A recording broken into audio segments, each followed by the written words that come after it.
Hi everyone, and welcome back to my studio. Today we're going to continue our look at how we avoid creating mud in watercolor. In my previous video I showed you how pigments react in water, and we're going to continue looking at that, but today we're going to look at how those pigments react on our paper. So using the knowledge that we have from that video, where we understand that if we just put pigment into the water and we let it mingle and merge by itself, we get beautiful light filled color. We are going to do the same thing on our piece of paper. So the very first thing we're going to do is we're going to use 3 colors. And the reason why I'm choosing these 3 colors are because they are primary colors. And so if you know anything about the color wheel, primary colors are your red, yellows and blues, and they are primary because you cannot mix them with any other color, whereas all the other colors that we have we get by mixing our primaries together to get our secondaries and our tertiaries. So the reason why I have chosen primary colors is because if you mix a primary with a primary, the 3 primaries together, you can get this neutral color. You get like a dark, not necessarily dark, but you get a grey, a brown. And that can actually become mud-like. So we want to avoid mud, but we still want to be able to use our 3 primaries to create beautiful transitions of colours. So that's why I'm using those 3 colours.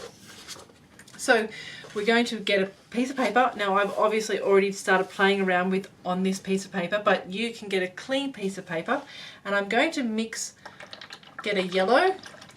So I'm going to clean my brush off, get some water on my brush, pick up a yellow. I'm using cadmium yellow, and I'm going to put it down on my piece of paper. I'm then going to wash my brush off and get myself some red. In this case I'm using cadmium red.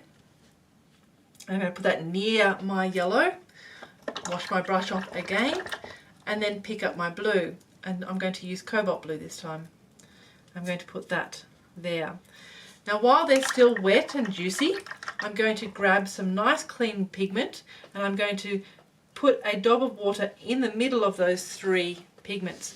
And then I'm going to just basically encourage by tickling the edge of my colours to start mingling by themselves. Now if you start noticing, some colours are called aggressive. They're aggressive because they push the pigment out of the way. So this blue is quite aggressive. It's sort of pushing into the red. The red was aggressive towards the yellow, but the yellow itself is quite friendly. It just sort of lets colours mingle with it. So we can move our colours around, and I can get them to move a lot more by moving my piece of paper and getting them to mingle and merge by themselves. I don't want to do that too much, because if I do that too much I will create mud, but I do want them to create a lovely transition. So I'm going to leave that to marinate, or to settle and create lovely transitions of colours. As you can see, my yellow and my red is creating a lovely orangey through here, and I'm getting this lovely colour, lovely nondescript colour, but I'm still seeing my yellow, red and blue mixed, but I've got a lovely grey there. Now if I made it more intense, I would get a lot more of an intense grey, but this is quite a light grey, and I'm liking what it's doing. I'm going to show you what happens if we are like the little kid in the pond, as I explained in my previous video with the water, and I'm going to actually force the paint by using my brush. So doing the same thing, putting a yellow down, a red down, and then a blue down, and then mingling those 3 colours by putting a blob of water in the centre, tickling the edges. But this time what I'm going to do is, instead of letting them mingle themselves, I'm going to continue to manipulate, move the pigment around, move it in, move some more of the blue in, move a bit of the red in, move more of the blue in, and I'm just going to do what I do on my piece of paper. I'm starting to agitate all my colours, move them around, and I'm like that little kid running through the pond, and I'm disturbing what's happening underneath. I'm basically causing these colours to mix, but I'm creating what is known as mud. And as you can see, I've now got a lovely nondescript colour that's coming in the middle, and it doesn't have any light coming through it. I've basically created a area that is quite dirty looking, and I've actually agitated the colours so much that when they go and sink on the paper, they create a mud-like scenario. If you have a look at this one, which is sort of more dried, you can see there's no light getting through that. The paper is not coming back up. The light's not getting down to that paper level. Whereas on these other ones, these two here, you're still seeing the light of the paper, and the light of the paper is affecting the colours and affecting the way we see the colours. But I'm getting lovely transitions. So what we want to avoid is doing this. We want to let the colours paint itself. So let's put that aside and do something similar with an actual painting. So I'm going to just grab a piece of paper, and I'm going to just flood water onto my piece of paper. I'm not going to put it everywhere. I'm just going to put it into select locations, and it might be hard for you to see this, more because I'm using just clear water. Now if I put a little bit of pigment in the water, you'd be able to see it. But I'm basically just wetting some of this surface. I'm leaving white. I'm leaving the white of the paper in some areas, just because I don't want to have it completely obliterate everywhere. And I want to show you what happens when you leave areas dry as well. So just putting pieces of water down. How I do this is completely up to me. It's just, I'm basically just putting in just tracks of water. And I want it to be quite juicy and wet. I can continue putting water on. If I put too much water on, I can float it off. I can pour it off. But I'm just leaving that have. Okay. And if you have a look, there's water just milling around. There's too much water on my surface. I'm going to let it move around, and I'm then going to just pour off the excess. Because if I don't do that, it'll take forever to dry. So I'm just going to pour off that excess.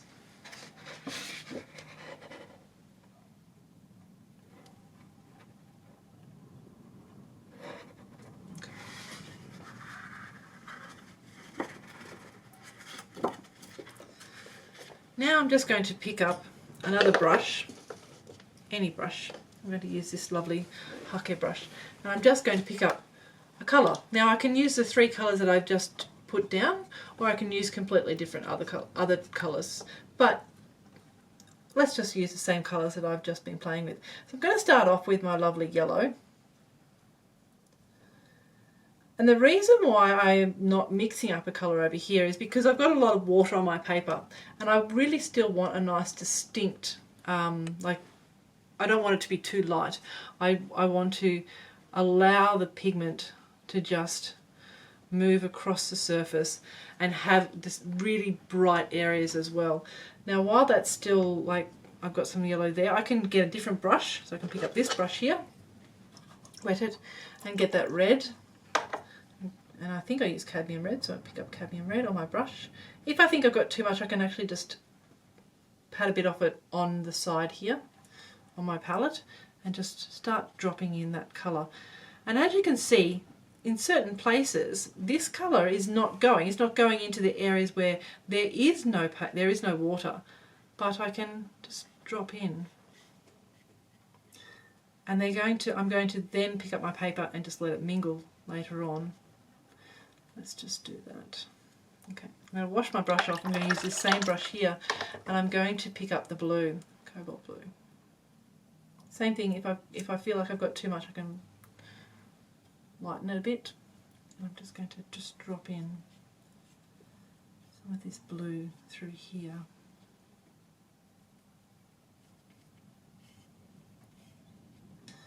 And it's fascinating to see what these colours do by themselves. And now what I'm going to do is that now I've got those colours down, I might actually add a little bit of blue up over here, because blue and yellow make a lovely green. Let's just drop that in there. And I'm going to pick up my paper and I'm going to move it around. And it might be hard for you to see what's happening because I'm tipping it up away from the camera, but I'm moving it so that the pigments start blending by themselves. And if I feel like they're not blending enough, I can come back in with a little bit more water. I can also soften edges. But as you can see, I've left these white areas. Where I haven't got water, my pigment not flowing. Because with watercolor, the pigment goes where there is water. It doesn't flow into the areas where there is no water. I can decide that, well, if I want to, I can come and go, okay, let's soften this edge a bit. Wash that brush off properly. And maybe soften this edge just a tad. Soften some of those harder edges. Maybe bring, cause the pigment to go a bit further this way. Let them blend a bit more. Bring in some water. I have water there, but it's sort of gone off a bit, dried a bit, because I have studio lights on and it really affects what's happening. But I can really create some amazing effects, amazing colour effects. If I think that this red is too much, I can come back over the top with a bit of yellow, but I'm just going to drop it nearby. I'm not going to come in and try and change that, but I'm just going to drop in that yellow myself and allow the pigments to mingle and merge by themselves. Bit of colour. Just soften this edge down through here. Might get a bigger brush.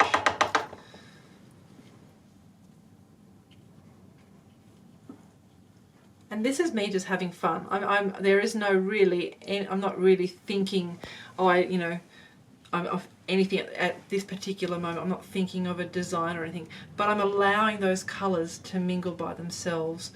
Now I can leave this, I can soften things, I can decide, well, okay, there's too much white over here, maybe I need to soften this whole area and add in a different, more pigment over the top. So grab some more of that yellow, drop that in, and it'll behave differently.